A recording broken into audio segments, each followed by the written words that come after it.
제가 아파트를 임차할 때 인근 부동산 사무실의 공인중개사가 임대차 계약을 중개하였습니다.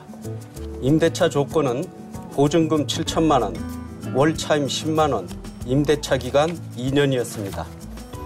그런데 계약 체결 당시 공인중개사가 발급받아온 아파트 등기부 등본을 보니 그 아파트에는 이미 채권 최고액 2억 원의 근저당권이 설정되어 있었습니다.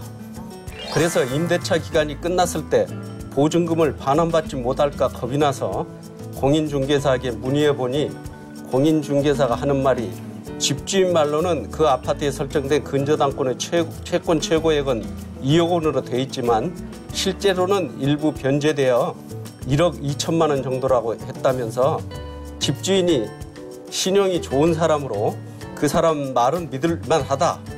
보증금 받는 데는 아무 연료 없으니 네. 임대차 계약을 체결해도 아무런 문제가 없을 것이라고 계약 체결을 권유하여 집주인과 임대차 계약을 체결하고 아파트에 입주했습니다. 그런데 제가 입주하여 살던 중에 집주인이 부도가 나서 아파트에 설정된 근저당 채무를 갚지 못하게 되어 결국 매각되었는데 매각 과정에서 확인된 바에 따르면 아파트에 설정된 근저당권의 실제 피담보 채무는 1억 2천만 원이 아니라 1억 7천만 원 정도였습니다. 네. 결국 저는 선순위 근저당권으로 인하여 한 푼도 배당을 받지 못하였습니다. 제가 공인중개사에게 임대차 보증금을 손해배상으로 청구할 수 있는지 알고 싶습니다. 이런 내용입니다. 네. 이거는 공인중개사만 믿고 이런 계약을 했다가 이제 낭패를 그렇죠. 당한 경우인데요. 네네. 이럴 때는 어떻게 해결이 가능한가요? 네, 그 상담 게시판에 아주 글을 잘 적어 주셨습니다. 네. 근데 여기 지금 같은 경우에도 일단 결론을 말씀드리면 네. 손해배상 청구는 하실 수는 있어 보입니다. 하실 수는 있어 보이는데 결론은 근데 일단 그 결론은 그런데 어느 정도 어떻게 받을 수 있는지 한번 검토를 해보면요. 이 공인중개사는 이 공인중개 부동산 중개 업무를 할 때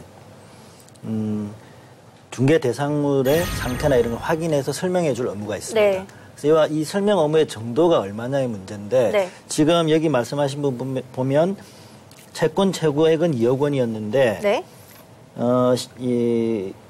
집주인 말도 그랬고 그 말을 믿고 전해준 공인중개사 말이 실채무액은 1억 2천만 원 정도라고 했거든요. 네. 근데 나중에 알고 보니까 1억 7천이었어요. 그렇죠. 이게 착각이 다른데 그럼 이 공인중개사가 이 중개대상물 확인 설명 업무를 설명을 할 때 도대체 어떤 걸 어느 정도로 설명해 줘야 되느냐 문제가 있잖아요. 네.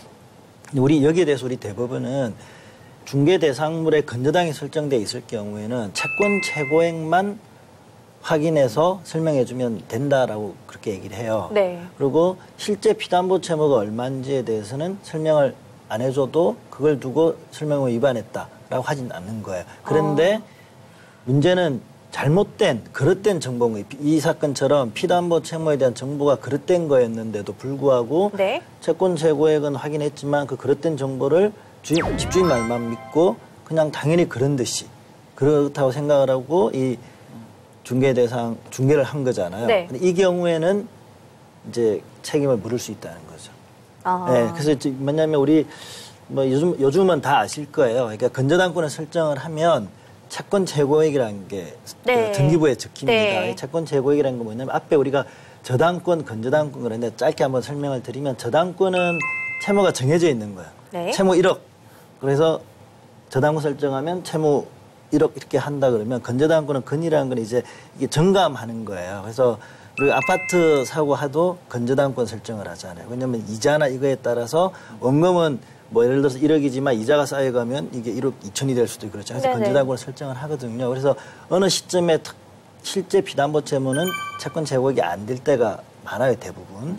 그래서 이 사건 같은 경우에도 이 부동산 중개인이 집주인 말만 믿은 거죠. 아, 채권 최고액은 2억이지만 실제 내가 지금 빚지고 있는 건 1억 2천밖에 없다. 네. 그러니까 이거 하면은 당신 보증금이 아까 7천만 원이라고 그러셨죠? 네. 보증금은 건질 수 있다. 정 안 되면. 지금 채권 최고액이 2억이라고 한 걸 보면 실제 이 부동산의 시세는 2억은 당연히 이상일 거예요. 보통 근저당권 아무리 많이 해도 80%? 그렇죠. 보통 한 60, 70% 네. 하기 때문에 네네. 그러니까 뭐 보증금 받을 수 있을 거라 이렇게 권유를 해서 부동산 중개를 한 것 같아요. 네. 그래서 문제는 이제 이런 사안에서 청구를 할 수 있는데 얼마를 할 수 있느냐의 문제잖아요. 네. 얼마를 할 수 있냐의 문제는 그냥 이게 단순하게 일단 말씀을 드리면 실제 피담보 채무는 1억 7천으로 확정돼서 이제 배당될 때 확정 금액이 그거였는데 이 부동산 중개인이 집주인 말만 믿고 마련 1억